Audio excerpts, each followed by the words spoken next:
This is the Soul-Filled Sisterhood podcast, and I'm your host, Nicole Burgess, licensed marriage and family therapist and an empowerment mentor for women. The information shared in this podcast is not a substitute, nor is it to convey professional, psychological, financial, or medical advice. If you could use such services, please seek them out from someone you trust. Now here is today's episode. Episode 70. Today's episode is sponsored by Nicole Burgess, leadership and empowerment coach to all the passionate, high-achieving professional women so they can do what they love without sacrificing their personal life. To sign up for my free online workshop on the 5-step strategy my clients use to end overwhelm, get rid of guilt, and increase connection to their partner as a high-achieving and highly sensitive woman, go out to NicoleBurgessCoaching.com/end overwhelm. Now here is today's episode. Well, welcome, sisters. So last week I was hinting around about this conversation I'm about ready to have with my next guest. We're going to talk about gratitude. So my guest today is Carla White, and she is the first woman to launch an iPhone app which topped the charts for 10 plus years. She's also a success coach and a happiness cattle prod who's helped countless people transform their personal and professional lives via her apps. She does public speaking, she's in newsletters, she's done seminars and books. She is the #1 bestseller in the app Gratitude. So this is what we're going to talk about today. It's been downloaded by thousands, been featured on Oprah, NBC, New York Times, and countless other publications, and it continues to grow in popularity around the globe. Carla shares everything she knows about producing successful apps in her bestseller, Idea to iPhone, which was done in 2013. And due to the popular demand, she's now launched the podcast, which I can't wait, called Radical Shift, which is aligning neuroscience with ancient wisdom in a way that has never been done before. So, Carla, thank you so much for being on today. I'm so excited about our conversation. Hey, thank you for having me. This is going to be so much fun. Well, I would love for you to share. Let's back it up a little bit. And what made you even want to create this gratitude app? What made you want to become a coach? Tell me a little bit about your story and share it with my listeners. Yeah, become a coach. That still blows my mind. Okay. So, and you'll understand why it blows my mind very quickly. Let's back up 15 years ago, I think, 12. Before the app was launched, shortly, a year or two before the app was launched, which was, right when apps came on the market, I was living in London. And I went over there with Microsoft. I had this great job. I was jet setting all over the world, carefree lifestyle, great girlfriends, going to operas and shows and all sorts of great stuff. And then it kind of ended. It felt like abruptly, but it was probably a little bit of a downward spiral. So what happened was my position with Microsoft got shifted over to Seattle. Mm-hmm. I didn't want to go back to the US. I loved being in Europe. So I decided to stay and launch my own business, yet I still had the habits of having a billion-dollar company safety net under me. And a lot of what my job entailed when I was with Microsoft was a lot of wining and dining and schmoozing and late night parties. So let's just say what it is. I was kind of a boozer, right? Kind of. And also that's really accepted over in Britain. Let's go down to the pub. And when I had my business, I still kept those habits, and I was bleeding money. And then it started to manifest in my health.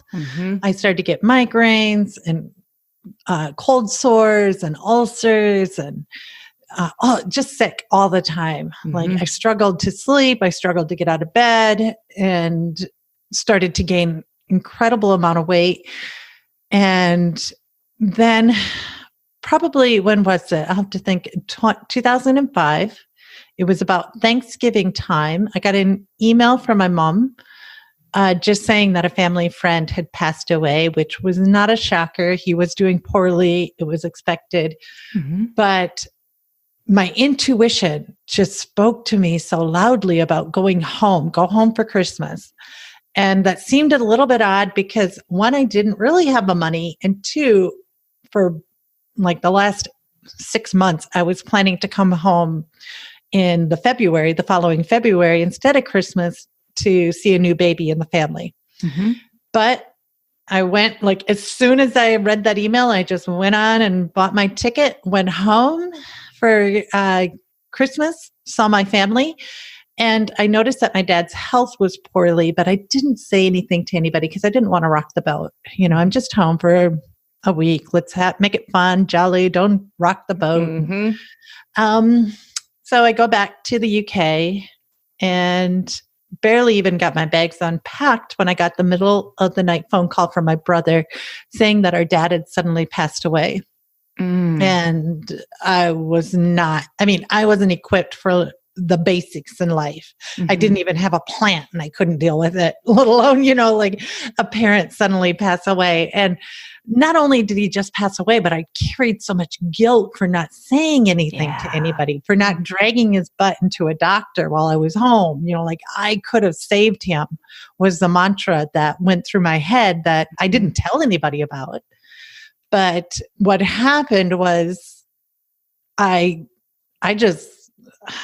got depressed. I got super depressed. I remember one day driving down the M4, which is the motorway in England, and this little Honda, and I was cruising along out like as fast as I could go, hoping that the car would just tumble, head over toe, and it'd be done. Like the pain that I was feeling, that I was experiencing 24/7, the thoughts that would never leave me would be done. Because I didn't know, is this what life is going to be like for the rest of my life?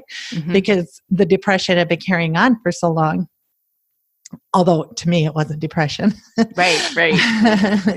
It was, this is life. This is what adulthood is like. So shortly after that, my husband, we'd go out in public and I wouldn't even be able to be out in public without crying. So he wanted to do something about it. And he said, let's move back to the U.S., to South Dakota, to where my parents are, or my family is. And I thought that's the craziest thing, to go from London to South Dakota. There's just a wee difference. Yeah. I was not up for it. And so anyway, I didn't trust my own judgment because, it was my faulty judgment is the reason my dad passed away. So I'm not making any decisions anymore. We pack up, we head to South Dakota, and I get worse because obviously the winters here are poor. I didn't have any gear. I end up in the hospital with double pneumonia. And that's the first time the doctor says to me, here's something for your double pneumonia and here's something for your depression. And I was like, okay, who is she saying in this room has depression? Because it ain't me, Yeah.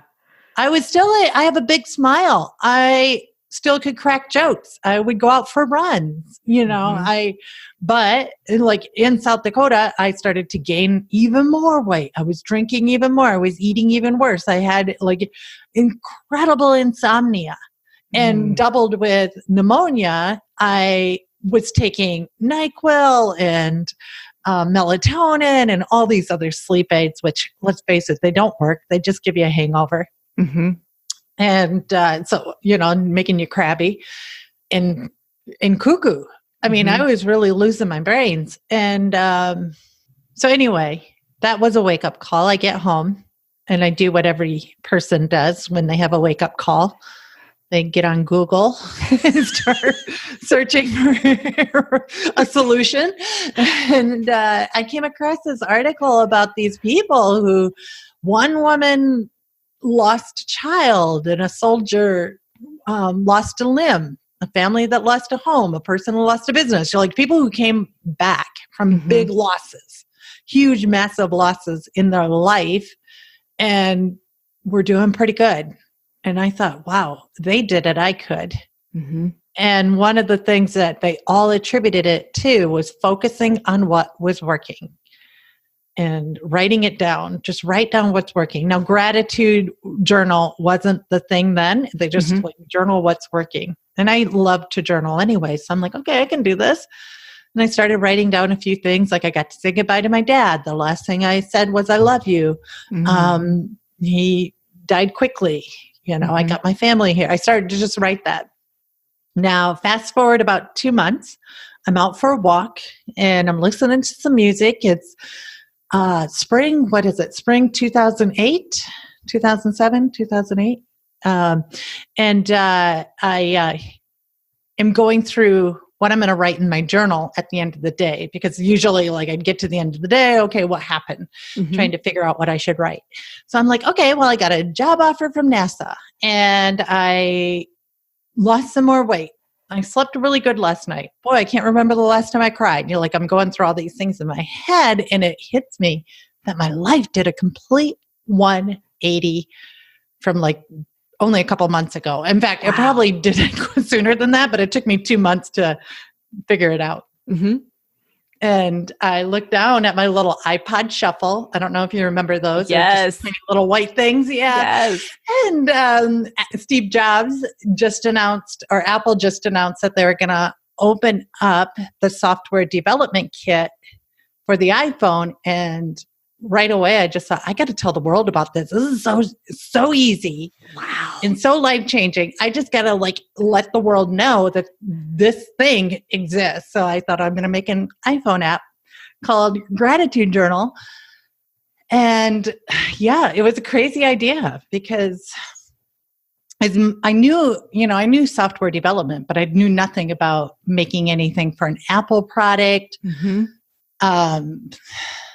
I'm in South Dakota.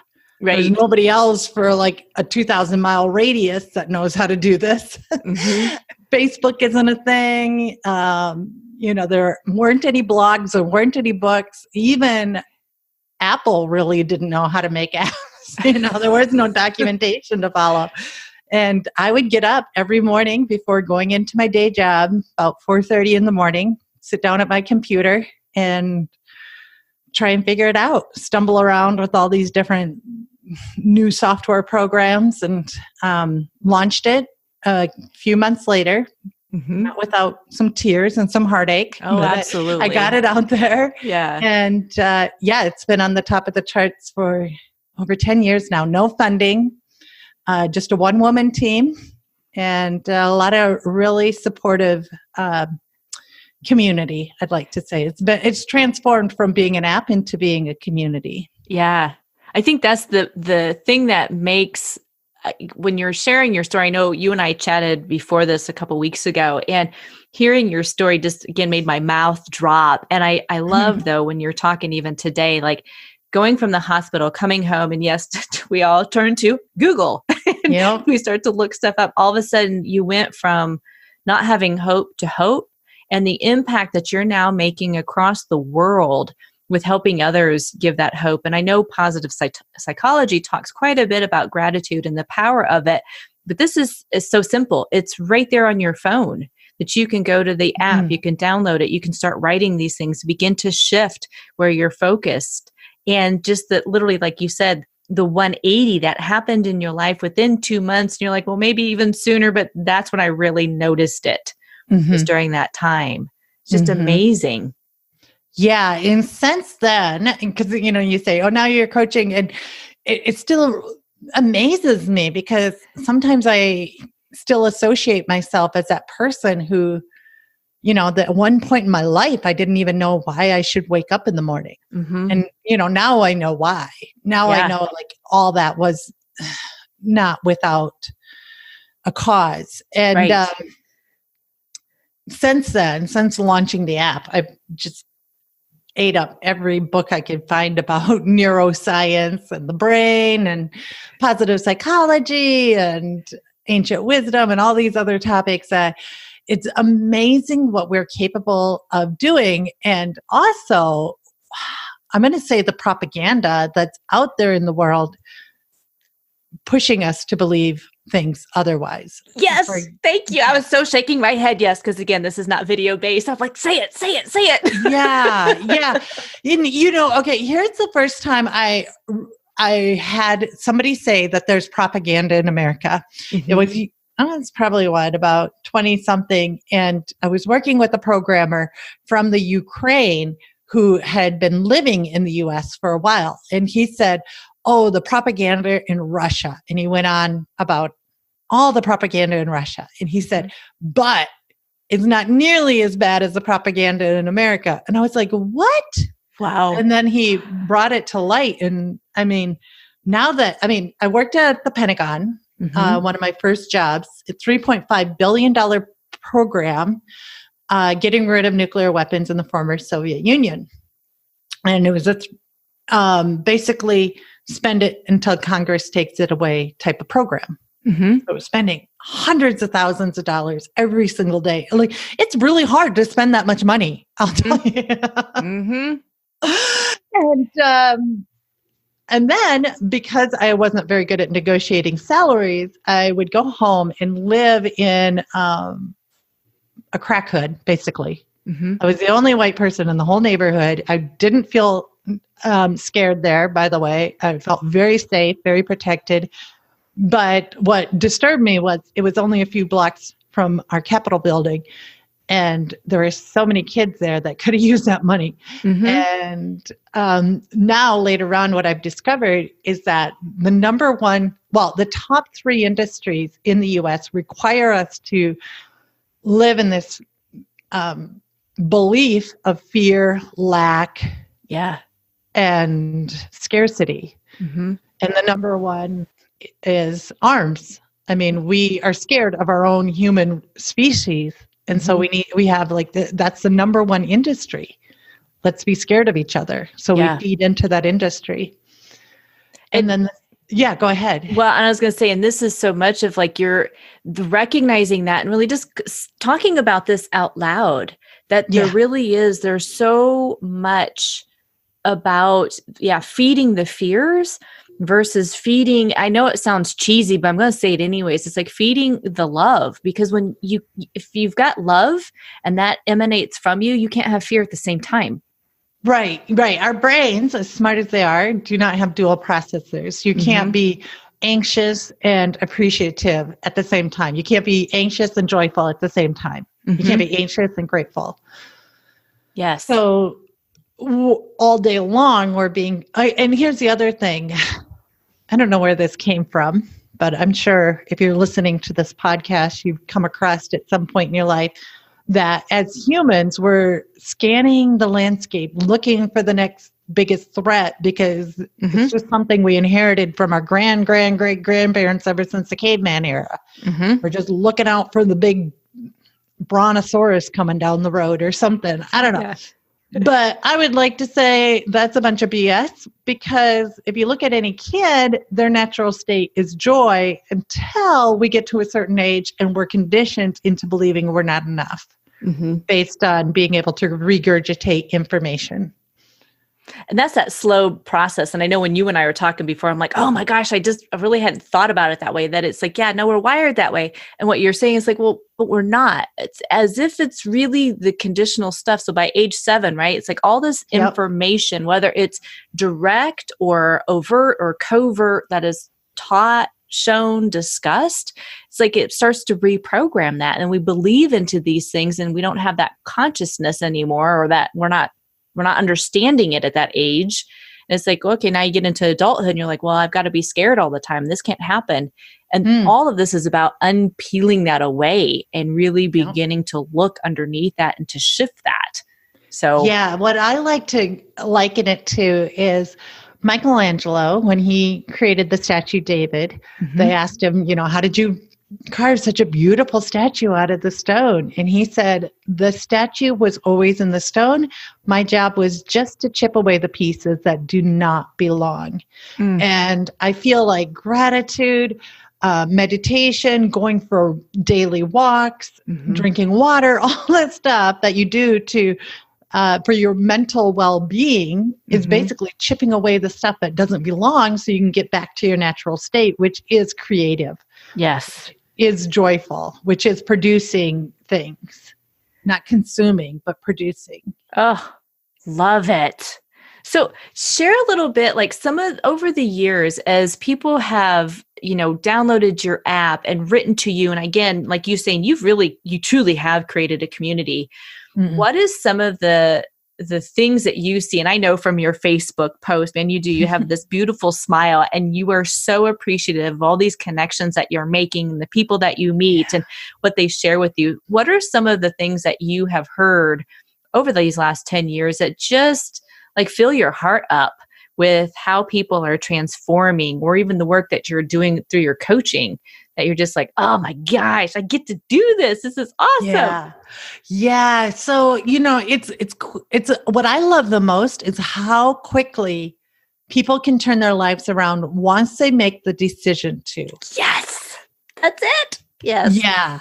It's so amazing. Like, for example, one of the women that I'm working with, when she first got in touch, she had just had a miscarriage, her 5th child, and she was expecting to, be a mom again, child number 5. And she had that all laid out in the cards. And then it didn't happen. And it was this sudden change in her future. And it really got her thinking about, what is her future about? Am I just a stay-at-home mom? What am I like? I had all these ideas and dreams, and now I'm getting into my 40s and feeling really lost. Like she missed the boat on something, and she'll have to wait until her kids are older to actually go out and get what she really wants. And that's when we crossed paths, was when she was in that state, and she had a hard time getting out of bed in the morning. And now, because we've been working together, she's starting her own business. Oh my gosh. Yeah. And and the funny thing is she's like, it's not coming fast enough. I'm not doing enough. And I'm like, hey, wait a minute, stop. Look at where you were at just 6 months ago. You were struggling to get out of bed. And now you've done all of this. You have all this done. Look at you. And she didn't see it that way for a while. And yeah, it's just amazing what people are capable of doing once they put their mind to it. Yeah. Well, and you hit it though. It really is. It's like once you decide, where I call it like you're not straddling the fence anymore. Well, maybe I will, maybe I won't. And oftentimes when you're still in that, I don't know, or I can't, you won't. I mean, you've decided then you're not going to go after it. But when you're like, no, I'm doing this. And we can get caught back up in what I call the trance of forgetting like how far we've come because we forgot to celebrate. And that's really where the gratitude comes in. Yeah, it's totally, because I like to think of it. I have this thing that I call the law of expectation. So you get what you expect. For example, if you're expecting things not to work out, whether it's a hard conversation or you're trying to go for a job or a client, or I don't know, even just picking up your kids and how that evening will work out, and you're expecting it to be stressful or not work out, what you're going to have for an emotion is anxiety. And you're going to be anxious, and you're going to be anxious and apprehensive. Your actions will hold you back. Yeah. Versus if you have the boss take you out for lunch and says, hey, I want you to apply for this job. I think you'd be a shoo-in. Or kids are like, you have just the most fun every single night and you can't wait to pick them up because you know it's going to be fun. Then you have joyful anticipation and your actions are going to reflect it. And the main thing in your actions is the confidence. Yeah. The confidence level, not arrogance, but confidence, just faith in knowing that things are going to work out. Beautiful. And yeah, and the way to gain that confidence, to have that faith, is by recording how the world is working, your life, everything is working out for you anyway. I call it a memoir of your life's best moments. Oh, what a beautiful name. I love it. Yeah. Yeah, because when you start recording that, you know that, Nicole, that your mind doesn't know the difference between what's real and what's imagining. It just knows that it's happening. So it's hardwiring a default mode in your brain that when you come across these difficult situations, you naturally look for the best result. It's just natural, second nature. Your subconscious is going to look for it. Yes. Oh, I love this. Love it, love it, love it. Well, would you mind, Carla? I know because when we were chatting just a little bit, again, prior to this conversation, we were saying like gratitude is not just some sort of positive thinking. And I know what people sound like, some of the feedback I've gotten over the years, it's like, well, positive thinking, just a bunch of baloney type of thing. Because you're talking about rainbows and unicorns all the time. And that's not what this is. All the research you've done and the work that you've done, and even some of the stuff that I've done, but it's like we talk about quantum physics, there are spiritual practices, all kinds of stuff go into this. So would you share just a little more, like, it's not just the positive thinking stuff? Yeah. Because, and we touched on it just a little bit ago. I mean, confidence. Think about it. What did they always say? What would you do if you knew things could never go wrong? Yes. What would you go out and do? And how many people are going into a day job where they don't like it? They're doing it because they got the insurance and yet they're like sleepwalking. Yes. Right? And so there's that confidence level, but there's more to it. And a lot of people say, well, it's burying your head in the sand and not looking at what really is. And I would say right now, with the information that you get through the news, through the media, that is burying your head. That is shading your color spectrum, your ability to see solutions, because it's pushing you to see the negative. The other two top industries, the second one is pharmaceuticals, and 75% of Americans are on at least one prescription drug or more, and 8 of the top 10 are for stress-related illnesses. These are preventable illnesses. These are illnesses that we wouldn't naturally have unless you're watching the news or listening to NPR or binge watching or eating toxic foods. And then the next one is alcohol and tobacco. So, hey, you had a bad day, have a depressant and a cancer stick. So let's get into this from a quantum physics standpoint. I'm going to kind of leapfrog this and pull it all together. So quantum physics states that everything is everywhere and nowhere at the same time, is just giving your attention to it that it comes to being. So what does that mean? It means that every possibility, and let's face it, you and I collectively will have more ideas about the different possibilities than if we were thinking alone. That's called a third brain. But there's also an infinite amount of possibilities that us alone or you and I together could never conjure up. And it's when we're looking in one direction, looking in the possibilities, the opportunities, and that things start to formulate and come together even more. So if you just think about it as like a speckle of dots out in the horizon, and when you focus on it more and more, those dots seem to form a better picture and a better picture. It's a lot like this. When Columbus came over with his boats, or maybe it was the Mayflower, I can't remember, but the Native Americans had never seen a boat before on water. They'd never seen anything like that before. So they saw those boats out in the water, but they didn't see them either because their brain could not make that neurological connection. Nothing's ever been on the water except for water. And the same goes with quantum physics. A lot of times your brain just cannot make that neurological connection until you start to progress in that area. So you start to bring things together. And the interesting thing is with any of these healthier habits, healthier wellness habits, especially gratitude, it has a multiplier like compound interest. So if you had the option. I say, Nicole, you can either have $1 million right now, or I'll give you 1 penny. And that 1 penny is a magical penny that will double every single day for 31 days. Which one would you choose? Penny. Yeah, because you know how this will work out. I do. That's my accountant side too, going, heck yeah, man, it's compounding. Yeah. So what happens is that penny becomes 2, 4, 8, 16, right? Yes. 32. But the interesting thing is by day 17, 18, you only have like $1,000 or so. Mm-hmm. You're looking over at the person with the million going, I took the short end of the stick. Right. Yeah, I messed up. And you give up. And a lot of people will give up at that point.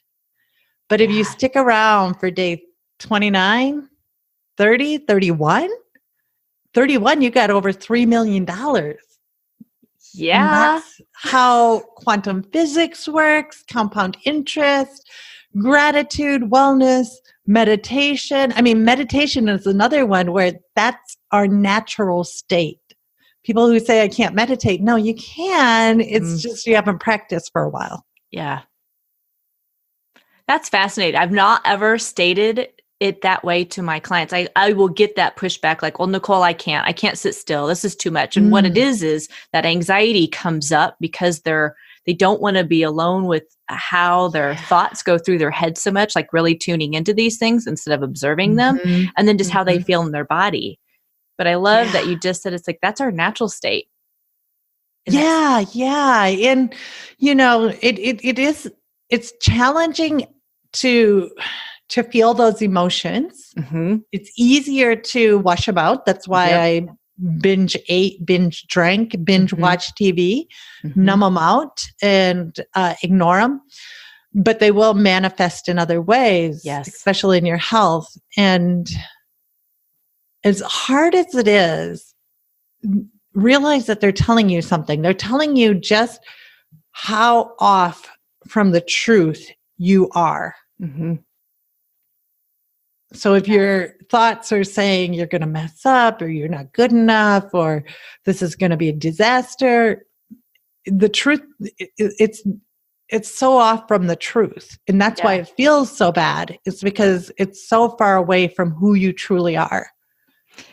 I want to even go back to what you said earlier, because now this word is in my own head where it's like the ego, it's its own propaganda, right? Where it's like that, when fears are driving everything, it creates those thoughts of, well, you suck at this. You can't do this. It's not going to work for you. It does for everybody else, but not you. It's like that's its own little propaganda going on. It's like, oh no, that's a bunch of BS. Not true. And it's because, and this is if you go to my podcast, which launches tomorrow, yay! It's Radical Shift with the FT, right? But it's SHIT with the F kind of thrown in there. And the reason I did it like that is because I want to emphasize the importance of failure, because we have been conditioned to believe that if we fail, we're not good enough. We got to give up. This isn't for you. And that has been conditioned into us. That's propaganda again, because if you look at walking or any other thing that a kid does, they love messing up. They don't go, oh, crap, I fell down. I'm not a walker. I'm just going to stay on my arms and knees or my hands and knees for the rest of my life and crawl. It's just our natural state to go through those bumps and bruises. But because of the way the education system is set up, we believe that F was bad. Failure, bad. Don't do it. But in truth, the only failure is giving up, stopping. Yeah. Yeah. Because like what you're saying, it's like that compound interest in the sense of when you keep following the desire, the vision that you've created or the intuition that is coming up. It's like, just keep taking those small baby steps that it'll eventually come, because that's where you're gaining momentum. That's where you're gaining the confidence. And it's, if you stick an expectation on somebody or something, like it's got to look exactly like this, or they need to behave that way. Yes, that's where disappointment can happen. But when you really allow it to unfold, I tell people over and over and over, whenever I have stuck an expectation on something, I have lost the opportunity for those other beautiful things that come into place, or when a door has slammed shut in my face, I'm like, but I really wanted that. It's like, let that door slam because you don't see the other thing that's being opened right now on your path. And then seriously, a few days later, a week later, maybe it's even a month later, all of a sudden it's like, hey, Nicole, would you mind doing X, Y, and Z? It's like, oh my gosh, if I would have done that thing over there, if the door hadn't slammed shut, I would not have been able to do this right now. Yep. Oh my gosh. That is such an important lesson because I think, I'm a mom, so I am so used to having everything lined up and controlling things throughout the day so it goes smoothly and I get things done. But often I have to say, let go. You have to let go of the thoughts, let go of the expectations of how things will work out.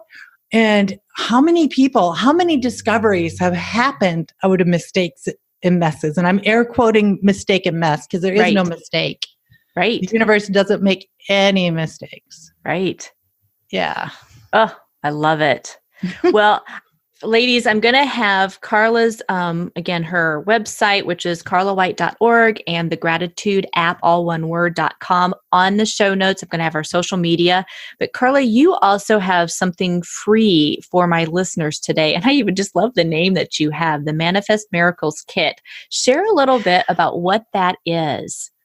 Okay, so this is a quick guide. I've taken all my best tricks, tips, tactics to quickly change the synapses in your brain, the energy in your body, the quantum physics around you to create the miracles that you're looking for. It's 3 different types of practices it's a download kit. You just read through it and then start implementing it. And I will tell you, I have seen so many great miracles come out of these little hacks. They're just so easy. So many times, here's the thing, I'm going to get precedent this. You might think it's too easy. Like, I got to put more work into it. It's got to be harder than this. And I know I've grown up on a farm. I've always believed that. Like, if you haven't bled your eyes out, it's not going to happen. Right. I'm telling you, there's ways the universe wants you to have these things. And this is a shortcut. And I'm laughing only because I've been working through one of my own limiting beliefs. Like, you just have to do everything. It's got to be hard. And I'm like, but it doesn't. I'm like, enough with that message already. So I grew up with that message, like, to earn this, it's got to be hard work. And it's like, well, it actually can come with ease. And, yeah. So I love that you've got this kit and all the tips and tricks that you're pulling together and just letting ladies know. It's like, if you think it's easy, keep doing it anyways. Keep moving forward. Doesn't mean you're doing it wrong or something's not going to happen. It's letting it be what it is. Well, Carla, I know I could truly talk with you for hours and get more into this, but I also want to respect our time as well.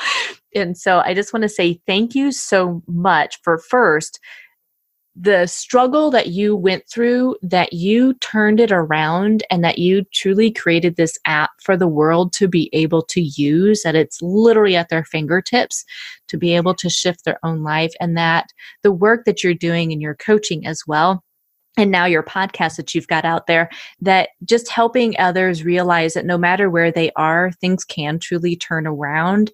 And there really is ways to reprogram our brain. And I like to tell people, like, your brain is what helps your body, but your mind, you're even more than that. Yeah. And so it's like being able to shift from all of those fear-based thinkings or the lack or I can't, and saying, oh, but I can. So I just want to say thank you so much for what you're doing in our world and for being on today. Oh, well, thank you for sharing the message, Nicole. This is a big honor to be on your podcast. To sign up for my free online workshop on the 5-step strategy my clients use to end overwhelm, get rid of guilt, and increase connection to their partner as a high-achieving and highly sensitive woman, go out to NicoleBurgessCoaching.com/end overwhelm.